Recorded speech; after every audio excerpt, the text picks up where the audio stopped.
Hi friends, welcome to my channel. ನನ್ನ ಹಸಿರು ಮನೆ ಬ್ಲಾಗ್ ಚಾನಲನ್ನು ಪ್ಲೀಸ್ ಸಬ್ಸ್ಕ್ರೈಬ್ ಮಾಡಿ, ಶೇರ್ ಮಾಡಿ, ಲೈಕ್ ಮಾಡಿ.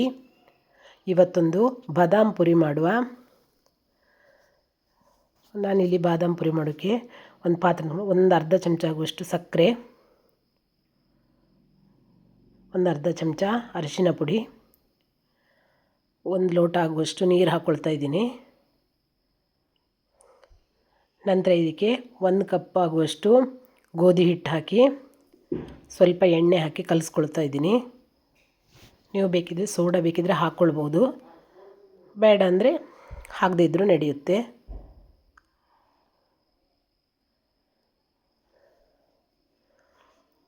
ಈಗ ಚೆನ್ನಾಗಿ ಮಿಕ್ಸ್ ಮಾಡಿ ಹಿಟ್ಟನ್ನು ಚಪಾತಿ ಹಿಟ್ಟಿಗಿಂತ ಸ್ವಲ್ಪ ತೆಳು ಇರಬೇಕು, ಹಾಗೆ ಮಾಡಿ ಕಲಸಿ ಇಡುವ.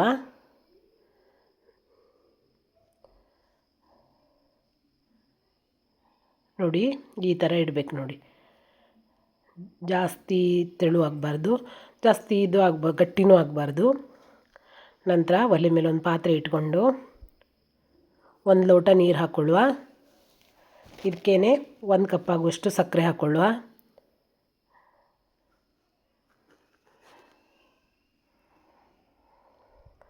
ಇದನ್ನು ಒಂದೆಳೆ ಪಾಕ ಬರೋವರೆಗೂ ಪಾಕ ತೆಗಿಬೇಕಿದು.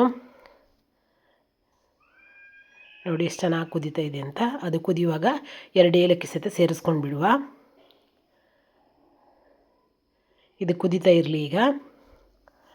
ನಂತರ ನಾವು ಇಲ್ಲಿ ಈ ಬಾದಾಮ್ ಪುರಿಗೆ ಹಿಟ್ಟು ರೆಡಿ ಮಾಡಿದ್ವ, ಅದನ್ನೆಲ್ಲ ಚಿಕ್ಕ ಚಿಕ್ಕ ಉಂಡೆಗಳನ್ನಾಗಿ ಕಟ್ಕೊಂಡು ಬಿಡುವ.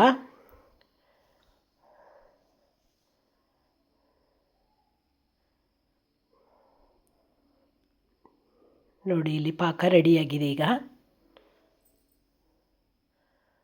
ಅದನ್ನು ಬಂದ್ ಮಾಡಿ ಬಂದಿದ್ದೀನಿ. ಈಗ ಇದನ್ನು ಚಿಕ್ಕ ಚಿಕ್ಕ ಪೂರಿ ಟೈಪು ಲಟ್ಟಿಸ್ಕೊಂಡು ಬಿಡುವ.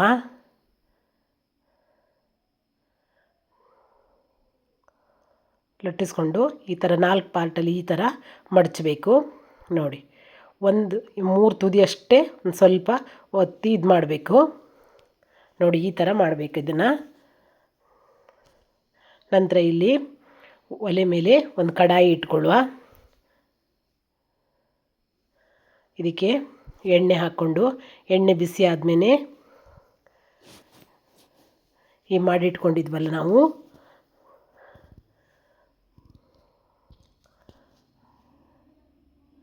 ಇದನ್ನು ಎಣ್ಣೆಯಲ್ಲಿ ಒಂದೊಂದೇ ಬಿಡುವ.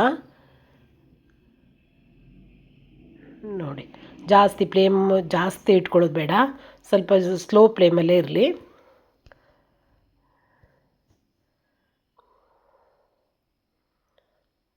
ನೋಡಿ ಎಷ್ಟು ಚೆನ್ನಾಗಿ ಬಂದಿದೆ ಅಂತ. ಪೂರಿಯಲ್ಲೇ ಈ ಥರ ಚೆನ್ನಾಗಿ ಬರಬೇಕು. 4 ಲೇಯರಲ್ಲೇ ಬರಬೇಕಿದು.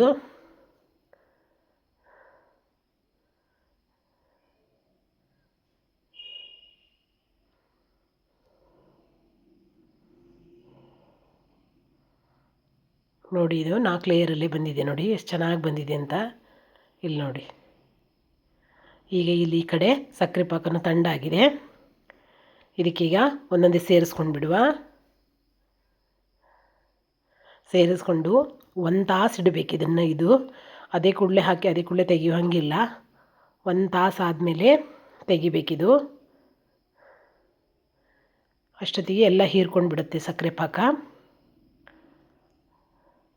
ನಂತರ ನಾನು 1 ತಾಸು ಬಿಟ್ಟು ತೆಗೆದು ಇದಕ್ಕೆ ನಾನು ಸ್ವಲ್ಪ ಒಣ ಕೊಬ್ಬರಿ ತುರಿನ ಮೇಲ್ಗಡೆ ಹಾಕಿದ್ದೀನಿ. ನೋಡಿ, ಇಲ್ಲಿ ಬಾದಾಮ್ ಪುರಿ ರೆಡಿಯಾಗಿದೆ. ಮತ್ತೊಂದು ವಿಡಿಯೋದೊಂದಿಗೆ ಮತ್ತೆ ಸಿಗ್ತೀನಿ. ಬಾಯ್.